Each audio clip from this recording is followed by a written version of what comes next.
Alright guys, my name is Amin and I'm going to be doing my presentation on how to feed your fruit flies and how to make their food.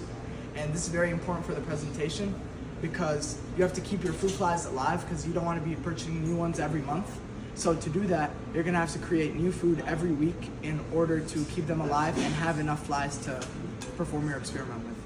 Not only that, but by making their food, I can change around things in their food to test how much they sustain performance over time, and that's the whole mechanism of my experiment. So by making their food, I'm able to power my experiment. Without that, I don't know how I would do it. Okay, 3, 2, 1, go. So first, we're gonna go get our materials, so follow me. We're gonna go to the Drosophila corner right here. Here's everything you're gonna need, but for this, we're just gonna need a fruit fly jar, and we're gonna need a foam cap, and the most important thing, we're gonna need their food, and it looks like this. Not only that, you're gonna need a graduated cylinder, which you can find right here where it says graduated cylinder. You're also going to need a scapula and a stirring rod, and you can find both in this cabinet right here. It says scapula and it says stirring items. You're also going to need a weigh boat, and you can find them in here. They look like this. And finally, you're gonna need a scale. This is my favorite one because it always works, so just try to find a scale that works well. Okay. So the first step of the experiment is to measure out your media, which is the fruit fly, the essence of the fruit fly food. So what you're gonna do is place your weigh boat on the scale, and you can see you don't wanna get any of that weight involved. So you're going to press this button right here. It's the 0 on the scale. And this one right here, yep. And then you're gonna wait. Once you can see it's starting to level out, there's a bunch of wind in the lab, but if there wasn't, it would level out. And then you're just gonna start measuring out about 5.5 grams of your media. It's very important not to get too much or too little. So try and get somewhere around the 5.5 ballpark. So you can see I got too much. I'm just gonna take some out. And we got, well, we're around 5.5, and that's where you want to be. So yeah. Okay. The second part of the food is the water. You're gonna mix the water with the media that I just measured. So you're going to take this water. You can take this water, or you can go find some spring water, and you're going to measure 18.5 milliliters of water.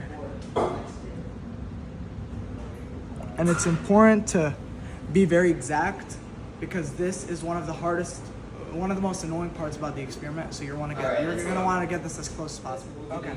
Now that we have our water and our fruit fly media, we're gonna want to mix them together. And this is optional, but you're gonna want to use a funnel just so you don't drop any of the food. So you can see I'm just gonna just go up and down to sift the food.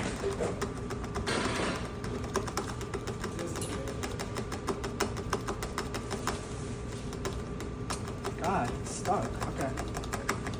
But there we go. I got all the fruit fly food down. So now you can see this is our 5.5 grams. Okay. And what we're also going to do is we're gonna mix some water with it. The water that we added, right? So we're gonna mix it together. And then with your stirring rod, you're just gonna stir it.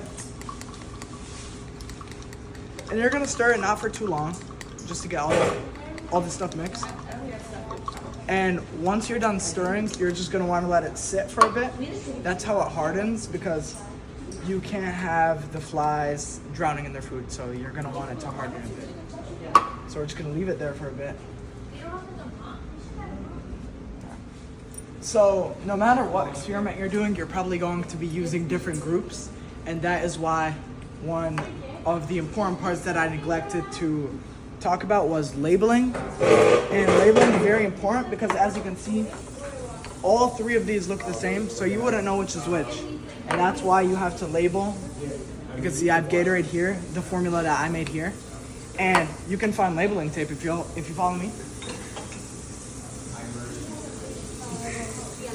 You can find labeling tape right here. You're gonna find a big batch of labeling tape. And once you find your labeling tape, you can go back and label all of your tubes so that you don't get mixed up. All right, guys. So the last thing is, it was my first year coming in here, so I had Mr. J's kind wisdom to help me figure out how to make my food. But for any problems that I ran along, there was stuff like my food becoming green. You can see here, this is fresh food that became green, and it changes in color every time. But with my old food, it was yellow. And if your yellow food becomes green, that's not a good sign, because that means mold is accumulating on the food, and you can't have your flies eating mold. So how do you want to avoid the mold? You want to remake your food every week. You want to just go through the same procedure every single week and transfer your flies from your big maintenance jar over to your new maintenance jar. And that is how you avoid mold and you keep your flies alive. And one more thing is, your food is too dry or too wet. This food is very dry because it's been here for about a week. So that's why I was getting to making new ones. And that means that it's about time to change it. And if your food is too wet, that means you added too much water, and you can't add too much water. That's one of the most important parts, because you can't have your flies drowning in the food. So you're gonna wanna have to be precise with your measurements so that you can create the right proportion. And that's it.